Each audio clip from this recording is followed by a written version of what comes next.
يسعك الفضاء الرحيم الفسيح فبالله كم تستطيع. السلام علیکم. میرا نام عبدالرحیم ہے. میں مختلف احادیث کی کتابوں سے مختلف ٹاپکس پہ ویڈیوز بنا رہا ہوں. امام ابو یعلا موصلی کی جو مجموعہ احادیث ہے اس سے کچھ حدیثیں ہیں. اعوذ باللہ من الشیطان الرجیم. بسم اللہ الرحمن الرحیم. حدیث نمبر 918. حضرت ابو عمر رضی اللہ تعالیٰ عنہ اپنے والد سے بیان کرتے ہیں کہ ہم حضور صلی اللہ علیہ وسلم کی بارگاہ میں آئے. ہم 4 افراد تھے. ہمارے ساتھ ایک گھوڑا بھی تھا. آپ صلی اللہ علیہ وسلم نے ہر آدمی کو اس کا حصہ دیا اور گھوڑے کو 2 حصے دیے. ایک اور حدیث ہے 919. محمد بن خالد اپنے باپ و دادا سے روایت کرتے ہیں ان کو صحابی ہونے کا شرف حاصل ہے.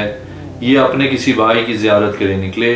وہاں تک نہیں پہنچے یہاں تک کہ ان کو خبر پہنچی کہ وہ بیمار ہیں. انہوں نے فرمایا میں آپ کی زیارت کے لیے آیا ہوں یا آپ کی عیادت کرنے آیا ہوں یا آپ کو خوشخبری دینے کے لیے.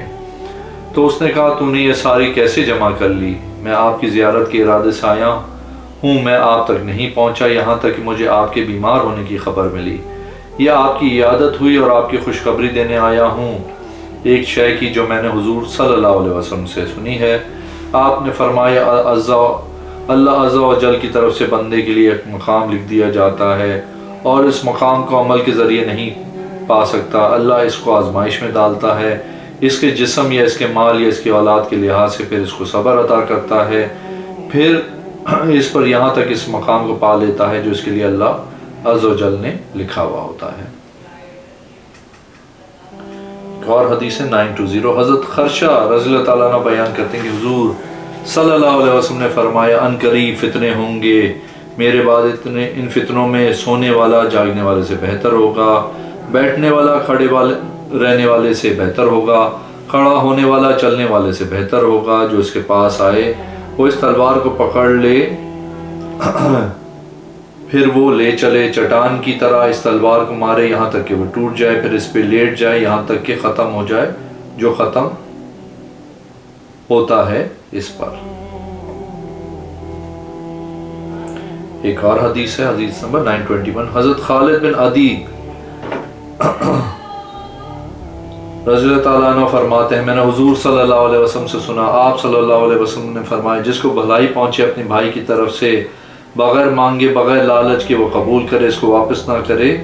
یہ وہ رزق ہے جو اللہ نے بھیجا ہے. ایک اور حدیث ہے 922. حضرت ابو مالک یا ابن مالک رضی اللہ تعالیٰ عنہ سے حضور صلی اللہ علیہ وسلم سے سنا. آپ صلی اللہ علیہ وسلم نے فرمایا جو کوئی مسلمان یتیم بچے کی کفالت کرے اس کے کھانے اور پینے کے لحاظ سے یہاں تک کہ وہ سمجھدار ہو گیا اس کے لیے یقیناً جنت واجب ہوگی. جس نے والدین میں سے کسی ایک یا دونوں کو پایا پھر ان کی خدمت نہ کر سکا وہ جہنم میں داخل ہو گیا. اللہ اس کو اپنی رحمت سے دور کر دے گا. جو مسلمان کسی مسلمان غلام کو آزاد کرے یہ اس کے لیے جہنم کا کفارہ ہو جائے گا. ایک اور حدیث ہے 923. حضرت ابو عزہ رضی اللہ تعالیٰ عنہ حضور صلی اللہ علیہ وسلم کے صحابے میں سے کسی سے روایت کرتے ہیں کہ حضور صلی اللہ علیہ وسلم نے فرمایا جب اللہ عز و جل کسی بندے کی کسی ملک میں روح نکالنا چاہتے ہیں تو اس کا اس ملک میں کوئی کام رکھ دیتے ہیں.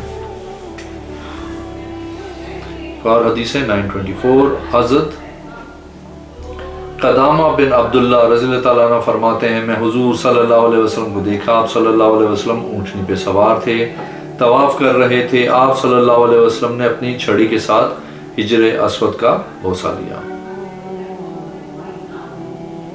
ایک اور حدیث ہے حضرت ابو لیلہ رضی اللہ تعالیٰ عنہ فرماتے حضور صلی اللہ علیہ وسلم نکلے اور ہم بھی آپ کے ساتھ. آپ صلی اللہ علیہ وسلم کا گزر بنی عدی کے ایک آدمی کے پاس سے ہوا. اس کی ران ننگی تھی. حضور صلی اللہ علیہ وسلم نے فرمایا اے عمر رسید اپنی ران کو ڈھانپ لے بے شک ران شرمگاہ میں داخل ہے. ایک اور حدیث ہے 926. حضرت ابو لیلہ رضی اللہ تعالیٰ عنہ فرماتے حضور صلی اللہ علیہ وسلم نے بکریاں تقسیم فرمائیں. ہر 10 صحابی رضی اللہ تعالیٰ عنہ کو ایک بکری دی. اور حدیث 927. حضرت عبد الرحمن بن حسنا جہنی رضی اللہ تعالیٰ عنہ فرماتے ہیں ہم نے حضور صلی اللہ علیہ وسلم کے ساتھ جہاد کیا. ہم ایسے ملک میں اترے وہاں گو بہت زیادہ تھی. ہم نے اس کو پکڑ لیا. ہنڈیاں ان کے ساتھ ابل رہی تھیں. حضور صلی اللہ علیہ وسلم نے فرمایا یہ کیا ہے؟ ہم نے عرض کی گو ہے جو ہم نے پکڑی ہیں. حضور صلی اللہ علیہ وسلم نے فرمایا بنی اسرائیل کی ایک امت تھی جس کو مسح کیا گیا. میں خوف کرتا ہوں یہ وہ نہ ہو. آپ نے ہم کو حکم دیا. ہم نے ہانڈیاں ڈال دیں حالانکہ ہم بھوکے تھے. ایک اور حدیث ہے 928. حضرت عبد الرحمن بن حسنہ رضی اللہ تعالیٰ عنہ فرماتے ہیں کہ ہم پر حضور صلی اللہ علیہ وسلم نکلے. اس حالت میں میرے ہاتھ میں ورقہ کی کوئی شے تھی. اس کو رکھا, اس کی طرف منہ کر کے پیشاب کیا. بعض لوگ کہتے ہیں اس کی طرف دیکھو ایسے پیشاب کرتے ہیں جس طرح عورت کرتی ہے. حضور صلی اللہ علیہ وسلم نے سنا. آپ صلی اللہ علیہ وسلم نے فرمایا تو ہمارے لیے ہلاکت. کیا آپ نہیں جانتے کہ بنی اسرائیل میں سے کسی کو پیشاب کا قطرہ لگ جاتا تو اسے کینچی کے ساتھ کاٹ دیتے تھے. ان کو منع کر دیا گیا. ان کو اس وجہ سے قبر میں عذاب دیا گیا. ایک اور حدیث ہے 928. حضرت ابو ارزہ رضی اللہ تعالیٰ عنہ فرماتے حضور صلی اللہ علیہ وسلم ایک گندم کے مالک کے پاس سے گزرے. وہ گندم فروخت کر رہا تھا. حضور صلی اللہ علیہ وسلم نے فرمایا اے اس گندم کے مالک نیچے بھی گندم اسی طرح ہے؟ اس نے کہا جی ہاں. حضور صلی اللہ علیہ وسلم نے فرمایا جو مسلمان سے دھوکہ کرے اس کا تعلق مسلمانوں سے نہیں ہے. ایک اور حدیث ہے 930. حضرت بشیر السلمہ رضی اللہ تعالیٰ عنہ فرماتے حضور صلی اللہ علیہ وسلم نے فرمایا قریب ہے ایک آگ نکلے حب سے. وہ اونٹ کی طرح آہستہ چلے گی. رات دن کو چلے گی رات کو چھپ جائے گی. تم صبح شام کرو گے. کہا جائے گا اے لوگوں آگ نے صبح کی تم پہ بھی صبح کرو. آگ کہے گی اے لوگوں قیلولہ کرو. اے لوگوں آگ نے آرام کیا تم بھی آرام کرو. جس کو پالے گی اس کو کھا لے گی.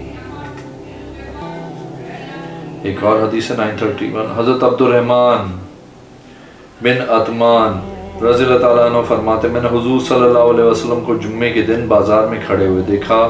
لوگ اس طرف دیکھ رہے تھے جو گزر رہے تھے.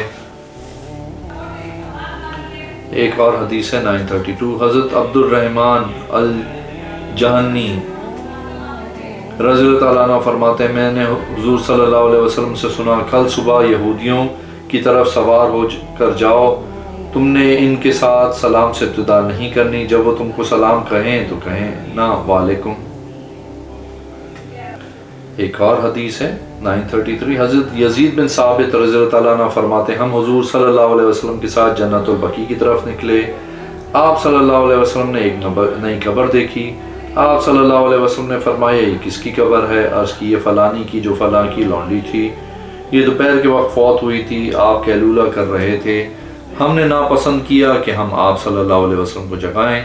حضور صلی اللہ علیہ وسلم کھڑے ہوئے.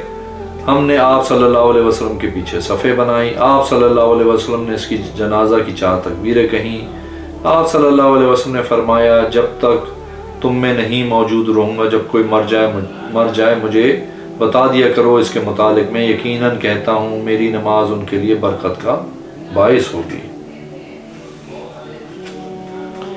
ایک اور حدیث ہے حضرت صبرہ رضی اللہ تعالیٰ عنہ فرماتے حضور صلی اللہ علیہ وسلم نے نکاح متع سے منع کیا.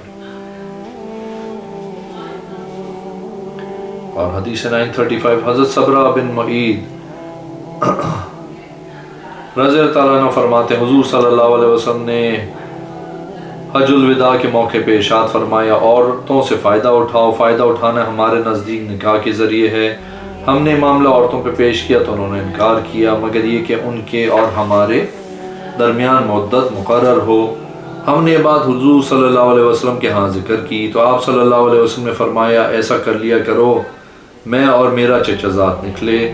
ہم دونوں کے پاس ایک چادر تھی. ہم ایک عورت کے پاس سے گزرے تو اس کو میری جوانی اور میرے چچا زاد کی چادر پسند آئی. اس نے کہا اس کی چادر کی طرح ہے. ہم نے حضور صلی اللہ علیہ وسلم کو دروازے اور رکن کے درمیان پایا. آپ نے فرمایا میں نے تمہارے لیے متع کی اجازت دی تھی، بس جس کے پاس عورتوں میں سے کوئی چیز ہو تو اسے چاہیے کہ وہ اس سے جدا ہو جائے، بے شک اللہ نے قیامت تک متع حرام کر دیا ہے۔ ایک اور حدیث ہے 936، حضرت صبرہ بن معید رضی اللہ تعالیٰ عنہ فرماتے ہیں حضور صلی اللہ علیہ وسلم نے اونٹوں کے باڑوں میں نماز پڑھنے سے منع کیا اور بکریوں کے باڑے میں نماز پڑھنے کی رخصت دی۔ ایک اور حدیث ہے 937، حضرت صبرہ بن معید رضی اللہ تعالیٰ عنہ فرماتے ہیں کہ حضور صلی اللہ علیہ وسلم نے فرمایا آدمی نماز کے دوران سترہ رکھے، جب تم میں سے کوئی نماز پڑھے اس کو چاہیے کہ وہ سترہ رکھے اگرچہ تیر ہی کا ہو۔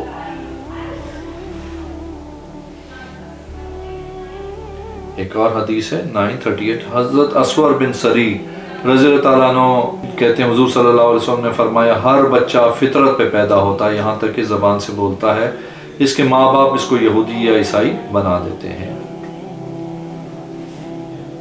ایک اور حدیث ہے 939، حضرت لبیبہ رضی اللہ تعالیٰ عنہ فرماتے ہیں حضور صلی اللہ علیہ وسلم نے فرمایا جس نے ایک درہم کے بدلے نکاح کیا اس نے نکاح کر لیا۔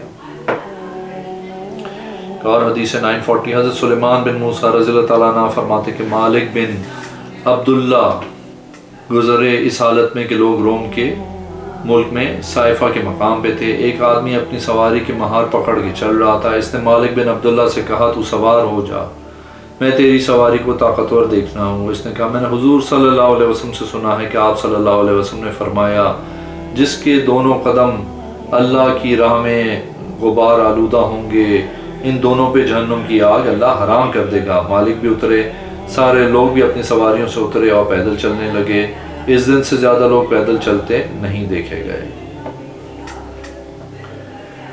ایک اور حدیث ہے حضرت ابن شفیع فرماتے ہیں